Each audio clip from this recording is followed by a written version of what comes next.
It was just another day. I was walking along, kind of daydreaming about work, parking, a conversation I'd had earlier, and suddenly there he was, the man who had attacked me almost a year ago. He was walking the other way, and I felt this huge rush of cold air, like the wind was knocked out of me. I tried not to stare. I don't know if I did or not, but he stopped. I looked away. I didn't want him to recognize me. I could never forget his face, but would he remember mine? I walked into a doorway. I don't even know what the building was, and I looked out the window to try and see if I was right or if I was just imagining it. He was doing something. I couldn't tell what, but he wasn't moving. I'm not sure how I was feeling at the time.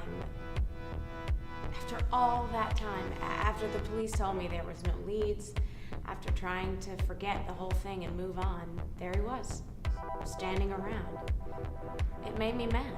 I could feel my heart racing, my temples were pounding, all the blood was rushing to my face. He started walking north, up the hill, and before I knew it, I was following him.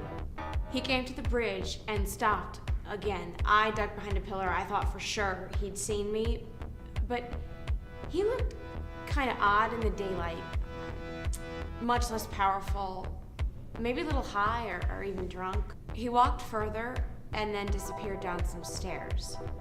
I started to walk towards them, but then I stopped. What if he was waiting for me down there? He could just jump out and grab me. If he did, at least this time I'd be ready.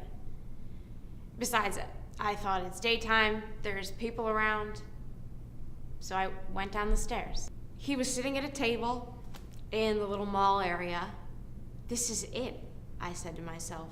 I fished in my wallet for the little dog-eared card I had tucked behind my license and dialed the number. When Detective Marcus answered, I couldn't contain myself. I got him, I whispered. He told me to stay where I was. 4 minutes later, a detective shows up, walks over to the guy's table and escorts him out. I just sat down, realizing my hands were shaking. It's over.